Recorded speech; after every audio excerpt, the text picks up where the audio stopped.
The dust hung thick in the air as Clint Westwood rode into the small town of Copper Ridge on a scorching afternoon in late August.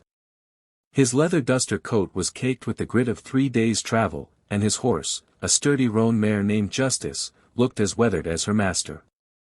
Clint's piercing blue eyes surveyed the main street with the practiced gaze of a man who had seen too many towns just like this one, places where desperation bred dishonesty, and where a stranger's trust was a commodity more valuable than gold.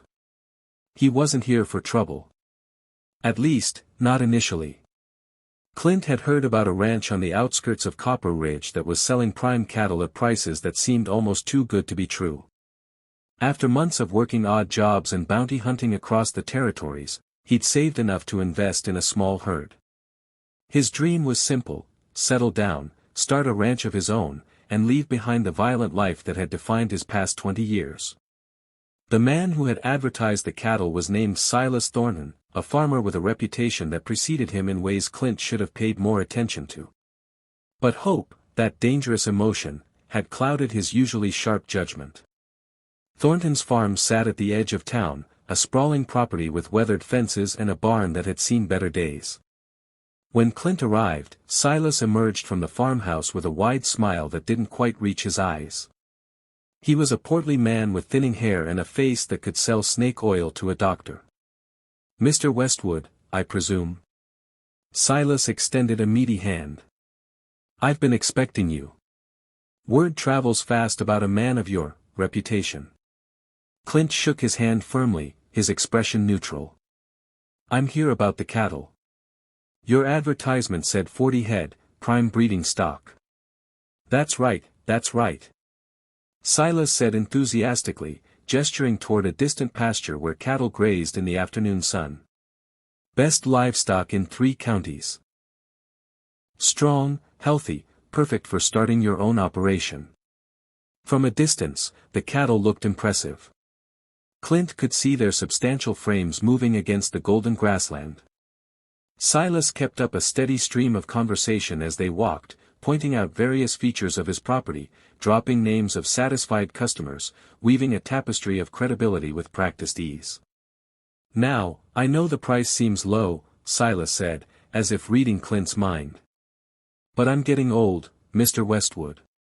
My sons moved east, my wife passed last winter, and I'm looking to retire to live with my daughter in San Francisco. I want these animals to go to someone who'll care for them proper."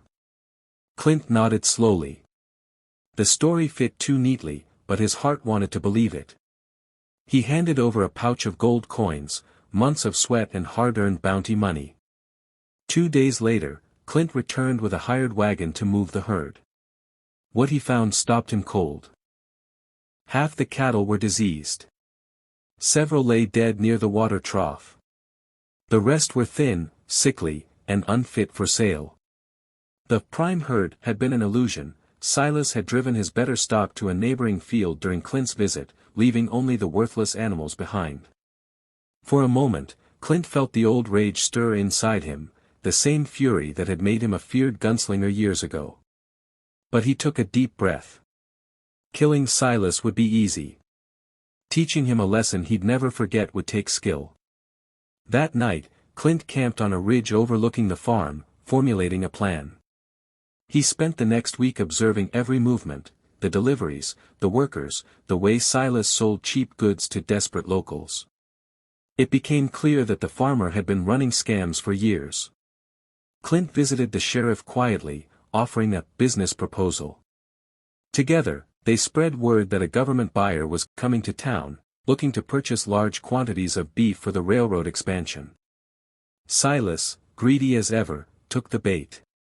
He began buying cattle from every nearby rancher he'd cheated in the past, promising to pay them double once he made the sale. On the day of the supposed government inspection, half the town gathered at Silas's farm. The inspector arrived, Clint himself, dressed in a clean coat and wearing a badge borrowed from the sheriff. Silas didn't recognize him at first. The calm, deadly gleam in Clint's eyes was hidden behind polite civility. "Mr. Thornton," Clint said evenly, dismounting his horse. "I'm here to see your herd. I've heard you're quite the businessman." Silas beamed, full of false modesty. Why, yes sir. You'll find no better cattle west of the Mississippi. Clint walked the pasture slowly, inspecting the animals. He let the silence stretch until the crowd grew uneasy. Then he turned to face Silas. These animals, he said, voice low but carrying, are infected. You've been selling diseased stock, forging papers, and cheating honest men. You think you can fool the U.S. government? The color drained from Silas's face. And now, hold on, there must be some mistake. Clint lifted a hand, and the sheriff stepped forward, holding a warrant.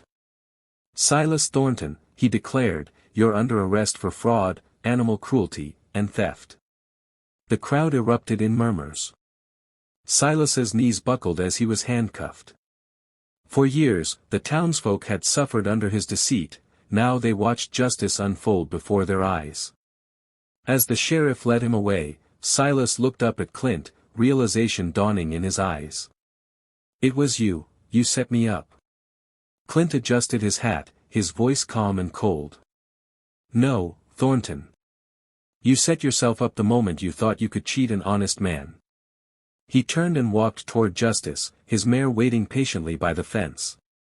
The sun dipped low, painting the sky in red and gold, the color of endings and new beginnings. Weeks later, word spread across Copper Ridge about how the infamous Silas Thornton had been sentenced to years of hard labor. The townsfolk spoke Clint's name with respect, though he never returned to bask in their gratitude. He bought a small plot of land near the foothills, where he finally began building his dream ranch.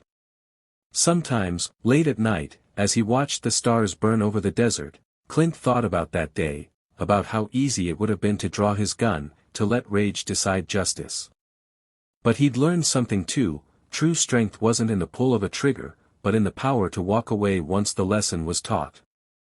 And somewhere, in a prison camp far from Copper Ridge, Silas Thornton lay awake, haunted not by chains, but by the cold, steady eyes of the man he tried to deceive. Because some lessons are never forgotten.